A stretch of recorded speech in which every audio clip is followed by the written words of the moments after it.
When I got hired to teach full-time at the new school, the dean was this guy named Neil Gordon. And he was the dean, who hired me.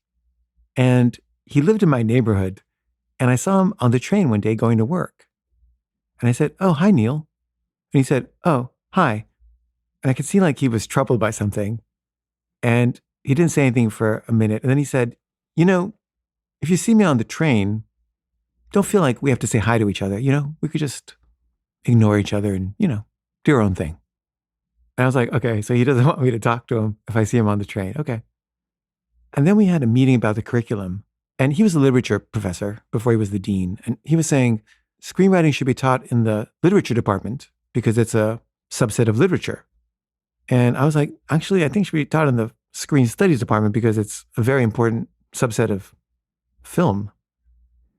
And he said, to write a screenplay, you have to have read Genesis. And I was like, not really. And the chair of the department takes me aside after the meeting and says, "Do not ever, ever argue with him. He's the dean and he can fire you. He can't fire me because I have tenure, but you don't have tenure. So let me argue with him." So I was like, okay. And so the chair argued with him and said it should be in the film department, not the literature department. And he was demoted from chair for saying that. And then a year later, I heard he got in trouble with the new school for some reason. And I heard he had cancer and he was dying.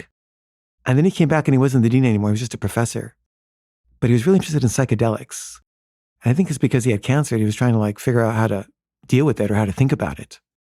And he was asking me for advice on people and places he could go to do ayahuasca and stuff. And I gave him advice because I knew people who did that. And we had lunch and he was very friendly. And then he died.